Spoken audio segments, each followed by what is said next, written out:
Hello dear, good morning.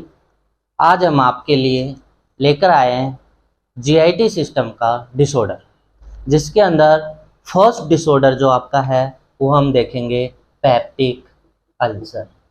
ये peptic ulcer क्या होता है?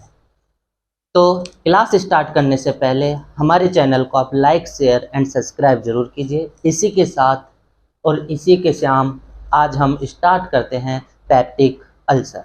देखते हैं कि पेप्टिक अल्सर क्या होता है, क्या नहीं होता है। इसके अंदर हम क्या क्या पढ़ेंगे, कंटेंट की बात करते हैं कि पेप्टिक अल्सर के अंदर ऐसे कौन कौन से कंटेंट आते हैं। तो पेप्टिक अल्सर के अंदर सबसे पहले हम देखेंगे इंट्रोडक्शन कि पेप्टिक अल्सर का मतलब क्या होता है। देन इसकी डेफिनेशन देखेंगे। डेफिनेशन के बाद में हम इसके टाइप देखेंगे कि पेप्टिक अल्सर के कौन कौन से टाइप होते हैं। उसके बाद देखेंगे हम, टाइप हो गया, इंट्रोडक्शन हो गया, कोजेज की बात करते हैं कि ऐसे कौन कौन से कारण होते हैं या रिस्क फैक्टर होते हैं किसके, आपके पेप्टिक अल्सर होने के। उसके बाद कोज के बाद हम देखेंगे इसके साइन सिम्टम क्या होते हैं। क्या साइन सिम्टम्स क्या क्या होते हैं। साइन सिम्टम के बाद में हम इसका डायग्नोस्टिक टेस्ट करेंगे और डायग्नोस्टिक टेस्ट में पता करेंगे कि पेप्टिक अल्सर क्यों होता है, कैसे होता है, और उसके बाद इसका मैनेजमेंट पढ़ेंगे। और मैनेजमेंट के अंदर हम 3 प्रकार का मैनेजमेंट देखेंगे। फर्स्ट जो मैनेजमेंट होगा आपका मेडिकल मैनेजमेंट, सेकंड बात करें आपका नर्सिंग सर्जिकल मैनेजमेंट, और थर्ड है आपका नर्सिंग मैनेजमेंट। कौन सा है? Nursing management. तो ये पेप्टिक अल्सर हम जीआईटी का डिसऑर्डर है। जीआईटी के डिसऑर्डर के अंदर हम फर्स्ट जो डिजीज बात कर रहे हैं वो है आपका पेप्टिक अल्सर। कि पेप्टिक अल्सर क्या होता है, तो इंट्रोडक्शन देखेंगे, definition, type, causes, sign symptom, diagnostic test और मैनेजमेंट कि किस प्रकार से पेप्टिक अल्सर को ठीक किया जा सकता है। तो जो आपका फर्स्ट इंट्रोडक्शन की बात करें कि पेप्टिक अल्सर का इंट्रोडक्शन क्या होता है, तो पेप्टिक अल्सर के अंदर हम देखेंगे कि पेप्टिक का मतलब क्या होता है और अल्सर का मतलब क्या होता है। तो पेप्टिक और अल्सर, अल्सर हिंदी में बात करें, अल्सर का मतलब क्या होता है आपका घाव होना। क्या होना? घाव हो जाना अल्सर। और पेप्टिक का मतलब क्या होता है, आपका स्टोमक है, ये आपका स्टोमक, और स्टोमक के अंदर देखा होगा क्या प्रेजेंट होता है, एचसीएल प्रेजेंट होता है। क्या प्रेजेंट होता है? एचसीएल प्रेजेंट होता है। अब ये एचसीएल जो आपका कैसा होता है, एसिडिक नेचर का होता है। सबको पता है कि स्टोमक है, इस स्टोमक के अंदर क्या प्रेजेंट है, एचसीएल प्रेजेंट है। और एचसीएल कैसा होता है, एसिडिक नेचर का होता है। अब ये एसिडिक नेचर का होने की वजह से ये क्या करेगा, या हाईली मीडियम होने की वजह से ये आपकी स्टोमक की जो लेयर होती है, इस लेयर के अंदर क्या कर देता है, अल्सर कोज कर देता है। क्या कोज कर देता है? अल्सर कोज कर देता है। उसी को क्या बोला है? उसी को बोला है पेप्टिक। क्या नाम दिया है? पेप्टिक। बात करिए अल्सर हुआ कैसे। अल्सर का मतलब ने बताया घाव, या इसी को बोले इरोजन हो गया हो, इरोजन हो गया हो। इसका भी मतलब क्या होता है आपका अल्सर। या दूसरी बात करें कि स्टोमक की जो लेयर होती है, लेयर होती है कौन कौन सी, म्यूकोसा, सब म्यूकोसा, मस्कुलरी, सिरोसा। इन चारों लेयर के अंदर जो सबसे ऊपरी कवर करी हुई जो लेयर होती है, जो कौन सी होती है, म्यूसिन लेयर होती है।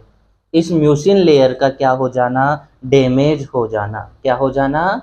डैमेज हो जाना। उसी को क्या बोले हैं, अल्सर बोलते हैं। क्या बोलते हैं? अल्सर। तो बात करें पेप्टिक अल्सर, पेप्टिक अल्सर का मतलब क्या है कि पेप्टिक जो आपका स्टोमक होता है, इस स्टोमक के अंदर क्या हो जाए, एचसीएल की मात्रा जब ज़्यादा हो जाएगी या हाईली एसिडिक नेचर का होने की वजह से ये क्या करता है, आपकी जो म्यूसिन वाली लेयर होती है उसको डैमेज कर देता है। और डैमेज होने की वजह से वहाँ पे क्या हो जाता है, घाव हो जाता है। इसी को क्या बोलते हैं, पेप्टिक अल्सर बोलते हैं। कोई दिक्कत है? पेप्टिक अल्सर के बारे में, तो पेप्टिक अल्सर का अपना इंट्रोडक्शन हो गया। नेक्स्ट बात करेंगे कि पेप्टिक अल्सर के कौन कौन से टाइप होते हैं। पेप्टिक अल्सर के कौन कौन से टाइप होते हैं। तो type of peptic ulcer, type of peptic ulcer. तो टाइप की बात करें, पेप्टिक अल्सर का जो टाइप है ये 3 टाइप के होते हैं, वो भी किसके आधार पर, अकॉर्डिंग टू लोकेशन के आधार पर। किस आधार पर, लोकेशन के आधार पर आपके पेप्टिक अल्सर 3 प्रकार के होते हैं। फर्स्ट जो आपका होता है, डायग्राम में देखते हैं, ये आपका स्टोमक हो गया। फर्स्ट जो पेप्टिक अल्सर होगा, अगर ये स्टोमक के अंदर हो रहा है तो इसको क्या बोलेंगे, गैस्ट्रिक अल्सर बोलेंगे। क्या नाम बोलेंगे, गैस्ट्रिक अल्सर। जो फर्स्ट नंबर का कौन सा हो गया आपका, गैस्ट्रिक अल्सर हो गया। सेकंड नंबर का बात करें, अगर हाईली एसिडिक होने की वजह से ये यहाँ पर स्पिंटर पाए जाते हैं। ये आपका होता है कौन सा स्पिंटर, पता हो तो, 2 स्पिंटर होते हैं। फर्स्ट होता है आपका कार्डियक स्पिंटर, सेकंड होता है आपका pyloric sphincter, pyloric sphincter. First है आपका कार्डियक स्पिंटर और सेकंड होता है आपका पाइलोरिक स्पिंटर। 2 स्पिंटर पाए जाते हैं। देखा होगा एक डिजीज आती है पाइलोरिक स्टेनोसिस। पाइलोरिक स्टेनोसिस का मतलब क्या होता है कि आपका ये वाला हो गया आपका पाइलोरिक और ये हो गया आपका कार्डियक स्पिंटर। तो जब ये स्पिंटर क्या हो जाएंगे, फेल हो जाएंगे या काम करना कम कर देंगे, तब क्या होता है कि जो एसियल होगा वो क्या करेगा, रिवर्स बैक करेगा। क्या करेगा, रिवर्स बैक करेगा। और ये एसियल कहाँ जाएगा आपका, ये आपके ईसोफेगस के अंदर जाएगा। कहाँ पे जाएगा, ईसोफेगस के अंदर जाएगा। अब खुद देखना, जब एसियल ईसोफेगस में जाएगा तो ईसोफेगस की लेयर को भी क्या कर देगा, डैमेज कर देगा। और इसी के साथ जो आपका दूसरा अल्सर होगा उसको क्या बोलेंगे, ईसोफेजियल अल्सर बोलते हैं। क्या बोलते हैं, ईसोफेजियल अल्सर बोलते हैं। उसी के साथ जो आपका थर्ड नंबर का देखते हैं कि पाइलोरिक स्टेनोसिस या पाइलोरिक स्पिंटर होता है, ये भी क्या होगा, फेल हो जाएगा और एसियल कहाँ जाएगा, आपके ड्यूडेनम में जाएगा। बोले कि स्मॉल इंटेस्टाइन का 3 पार्ट होते हैं, देखा होगा। फर्स्ट पार्ट आपका ड्यूडेनम, सेकंड पार्ट आपका इलियम और थर्ड पार्ट होता है आपका जेजुनम। तो ड्यूडेनम, जेजुनम, इलियम 3 पार्ट होते हैं। तो ये ड्यूडेनम के अंदर आएगा और यहाँ पे अब क्या कोज कर देगा, अल्सर कोज कर देगा। कहाँ पे अल्सर कर रहा है, ड्यूडेनम में, इसलिए इसका क्या नाम हो जाएगा, ड्यूडेनल अल्सर। Duodenal ulcer. तो हम देखें कि टाइप ऑफ पेप्टिक अल्सर। तो पेप्टिक अल्सर के 3 टाइप होते हैं। फर्स्ट टाइप देखा हमने, गैस्ट्रिक अल्सर। गैस्ट्रिक अल्सर के अंदर क्या होता है कि आपका जो स्टोमक होता है, स्टोमक के अंदर कि आपका एसियल ज़्यादा होने की वजह से ये आपके जो सेल होती, लेयर होती है, म्यूसिन लेयर, उसको डैमेज करने की वजह से होता है, जिसको क्या नाम दिया, गैस्ट्रिक अल्सर। दूसरा क्या होता है आपका ईसोफेगस अल्सर, यह एसियल ज़्यादा होने की वजह से रिवर बैक होकर आपके कहाँ आ जाती है, ईसोफेगस वाले पार्ट में आ जाती है, इसलिए क्या बोला इसको, ईसोफेजियल अल्सर।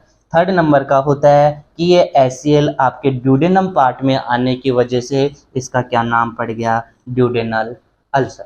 तो हमने पहले इंट्रोडक्शन देखा, उसके बाद टाइप ऑफ पेप्टिक अल्सर देखे कि पेप्टिक अल्सर के कौन कौन से टाइप होते हैं। अब बात करते हैं हम, थर्ड नंबर का जो कंटेंट है वो है आपका causes and risk factor of peptic ulcer.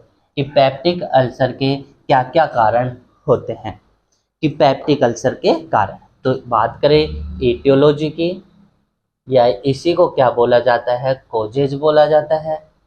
इसी का क्या नाम होता है, कोजेज के साथ साथ में इसी को बोलते हैं रिस्क फैक्टर। क्या होता है, रिस्क फैक्टर। तो हम बात करें कि ईटियोलॉजी और कोजेज इन दोनों का मतलब होता है कि मेन कारण क्या होता है, मेन रीजन क्या होता है इस डिजीज के होने का, ठीक, उसको बोलते हैं ईटियोलॉजी या कोजेज। रिस्क फैक्टर का मतलब होता है कि ऐसे कौन कौन से जो आपके फैक्टर यानी कारक होते हैं जो क्या करते हैं, पेप्टिक अल्सर के अंदर हेल्प करते हैं। कि पेप्टिक अल्सर हो भी सकता है और नहीं भी हो सकता, वो सब किसके अंदर आते हैं, रिस्क फैक्टर के अंदर आते हैं। तो बात करें जो आपका पहला जो आपका ईटियोलॉजी होता है, मोस्ट कॉमन जो कारण माना गया है कि मोस्ट कॉमन जो कोजेज होता है वो एक बैक्टीरिया होता है। क्या होता है, बैक्टीरिया होता है। कि मोस्ट कॉमन अगर कोजेज की बात करें पेप्टिक अल्सर के अंदर तो एक बैक्टीरिया होता है और उस बैक्टीरिया का नाम क्या होता है, H pyloric bacteria. H pyloric bacteria क्या होता है, एच पाइलोरिक बैक्टीरिया। क्या नाम है, एच पाइलोरिक बैक्टीरिया। कि ये बैक्टीरिया क्या करता है, एच पाइलोरिक बैक्टीरिया स्टोमक में आकर और ये आपका जो पैराइटल सेल होता है, इस पैराइटल सेल से आपका ये पैराइटल सेल होती है, पैराइटल सेल से क्या करवाता है, पैराइटल सेल का फंक्शन होता है दो प्रकार से। पहला जो फंक्शन होता है ये क्या करता है, HCl का प्रोडक्शन करता है। दूसरा ये इंट्रिंसिक फैक्टर का निर्माण करता है। पहला क्या करता है, ये HCl का प्रोडक्शन करता है, दूसरा इंट्रिंसिक फैक्टर को निर्माण करता है। तो अब खुद देखना, जब एच पाइलोरिक बैक्टीरिया आएगा तो ये क्या करेगा, HCl के प्रोडक्शन को इंक्रीज कर देगा। जब HCl बढ़ेगा तो ये क्या करेगा, यहाँ पे अल्सर कोज कर देगा। तो पहला अगर कारण बात करें तो क्या होता है, एच पाइलोरिक बैक्टीरिया होता है। दूसरा, अगर ये एच पाइलोरिक बैक्टीरिया आएगा तो HCl का भी प्रोडक्शन करेगा, उसके साथ साथ में इंट्रिंसिक फैक्टर का निर्माण करता है। कौन, पैराइटल सेल। अब खुद देखना कि जो इंट्रिंसिक फैक्टर होता है ये क्या करता है, ये हमारे विटामिन B12 के अंदर एब्जॉर्प्शन में हेल्प करता है। विटामिन B12 के एब्जॉर्प्शन में हेल्प करता है। क्या करता है, हेल्प करता है विटामिन B12 एब्जॉर्प्शन के अंदर।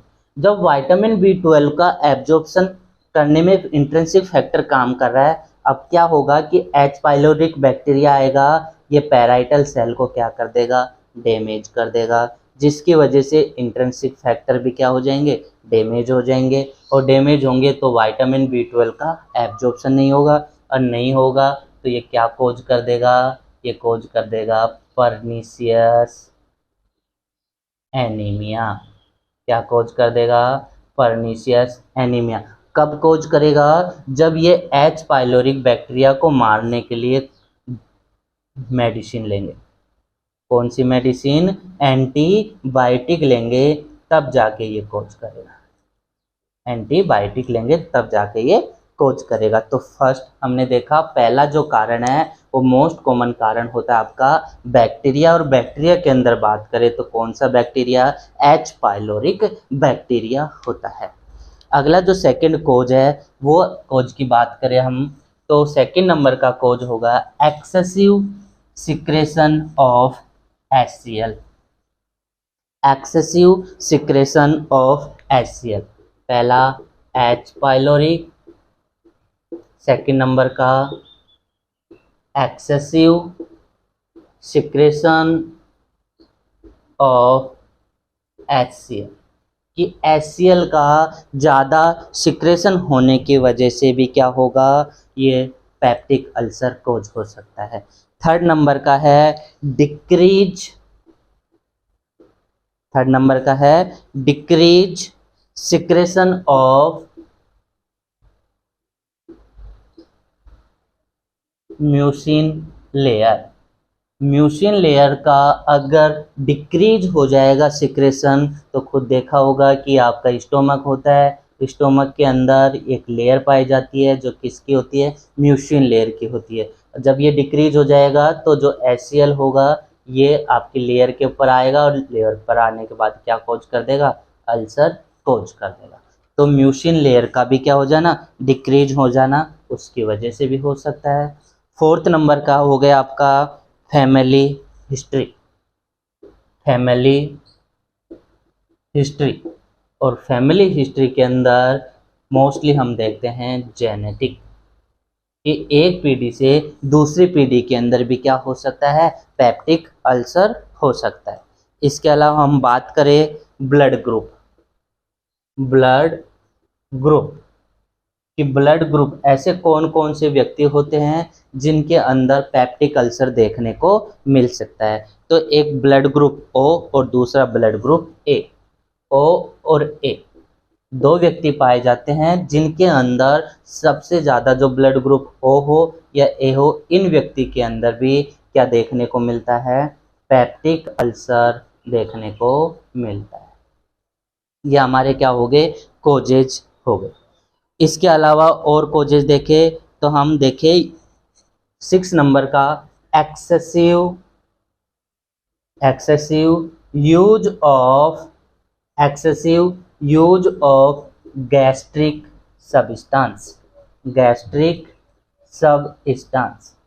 Excessive use of gastric substance like as, जैसे कि कौन कौन से हो सकते हैं, जैसे स्पाइसी फूड हो गया, टी हो गई, कॉफ़ी हो गई। तो कुछ प्रकार के गैस्ट्रिक सब्सटेंस होते हैं जो क्या करते हैं, जैसे ही स्टोमक में जाएंगे, स्टोमक में जाने के बाद में क्या करते हैं, ये हमारे एचसीएल जो पैराइटल सेल होती है उसको स्टिमुलेट करते हैं। जैसे पैराइटल सेल स्टिमुलेट होगी तो क्या होगा, एचसीएल का प्रोडक्शन बढ़ा देगा। जब एचसीएल का प्रोडक्शन बढ़ेगा तो क्या कोज कर देगा, पेप्टिक अल्सर कोज कर देगा। तो आज हमने देखा सबसे पहले इंट्रोडक्शन, उसके बाद टाइप देखे, थर्ड नंबर पे हम देखते हैं इटियोलॉजी, और फोर्थ नंबर का आता है आपका साइन सिम्टम, कि ऐसे कौन कौन से साइन सिम्टम देखने को मिलेंगे। तो फोर्थ नंबर का है साइन सिम्टम, कि अगर पेप्टिक अल्सर हो जाए तो कौन कौन से साइन सिम्टम देखने को मिल सकते हैं।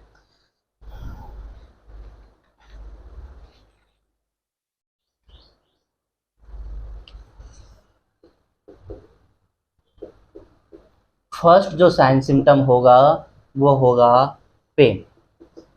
क्या होगा, पेन। और पेन कैसा होगा, शार्प पेन होगा, जैसे कि कोई चाकू काट रहा हो, इस प्रकार का पेन देखने को मिलता है। किस प्रकार का, शार्प पेन देखने को मिलता है। दूसरा होगा, दूसरा जो साइन सिम्टम देखने को मिलेगा वो ब्लीडिंग देखने को मिलेगा। कौन सी, ब्लीडिंग देखने को मिलेगा। अब ब्लीडिंग दो जगह से, एक आपके एक आपके वोमिटिंग के अंदर आ सकती है, दूसरा आपका स्टूल के अंदर आ सकती है। जो ब्लीडिंग होगी, स्टूल के साथ ब्लीडिंग आना या वोमिटिंग के साथ में ब्लीडिंग आना। तो अगर वोमिटिंग के साथ ब्लीडिंग आती है तो इसको हेमेटोएमेसिस बोलते हैं। हेमेटोएमेसिस की मतलब वोमिटिंग के साथ में ब्लीडिंग होना। दूसरा होता है स्टूल के साथ जो ब्लड आएगा उसको बोलते हैं मिलेना। स्टूल के साथ जो ब्लड आएगा वो आएगा मिलेना। ये मोस्टली कहाँ पे देखने को मिलेगा, ये आपका गैस्ट्रिक अल्सर के अंदर और दूसरा ड्यूडेनल अल्सर के अंदर देखने को मिलता है। अगर पूछे कि वोमिटिंग के साथ जो ब्लड आता है वो किस प्रकार के अल्सर में आएगा, तो आपके गैस्ट्रिक अल्सर या ड्यूडेनल अल्सर के अंदर आएगा। लेकिन बात करें स्टूल के साथ में जो ब्लड आता है वो मोस्टली कौन से वाले, ये इसोफेजियल अल्सर, और ये आएगा आपका ड्यूडेनल अल्सर। तो बात करें ब्लीडिंग की, ब्लीडिंग गैस्ट्रिक अल्सर और इसोफेजियल के अंदर जो ब्लीडिंग होगी वो वोमिटिंग के साथ आएगी, और अगर ड्यूडेनल अल्सर होगा तो जो ब्लीडिंग होगी वो स्टूल के साथ देखने को मिलेगी। इसके अलावा एनोरेक्सिया देखने को मिलेगा, नोजिया देखने को मिलेगा, एनोरेक्सिया, नोजिया, वोमिटिंग देखने को मिलेगी। एनोरेक्सिया, नोजिया, वोमिटिंग, इसके साथ साथ में वेट लॉस देखने को मिलेगा। अब वेट लॉस कैसे होगा तो देखेंगे कि जब खाना आप जैसे ही खाना खाओगे तो खाना आपके स्टोमक में जाते ही HCl को बढ़ा रहा है, तो अगर ज़्यादा खाना खाएंगे तो और ज़्यादा HCl बढ़ेगा, उसके साथ साथ में आपको पेन भी होगा। तो इसकी वजह से हम खाना खाना कम कर देते हैं। जब खाना खाना कम करेंगे तो लॉस ऑफ वेट हो जाएगा। इसके साथ साथ में इनडाइजेशन देखने को मिलेगा। इनडाइजेशन का मतलब होता है आप प्रॉपर खाना नहीं खा पाना और वो खाना आपके स्टोमक में जाके डाइजेस्ट नहीं हो पाना। इसके अलावा आपको एनीमिया देखने को मिलेगा, और एनीमिया में मैंने बताया था किस प्रकार का एनीमिया, पर्नीशियस एनीमिया देखने को मिलेगा। क्यों देखने को मिलेगा? क्योंकि ये इंट्रिंसिक फैक्टर को क्या कर रहा है, डैमेज कर रहा है, उसकी वजह से आपके साइन सिम्टम हो। आज के लिए इतना ही है। नेक्स्ट में देखेंगे हम डायग्नोस्टिक, इवाल्युएशन और मैनेजमेंट क्या होता है पेप्टिक अल्सर का। Thank you so much. अगर हमारी वीडियो अच्छी लगी हो तो हमारे चैनल को लाइक, शेयर एंड सब्सक्राइब जरूर कीजिए। धन्यवाद।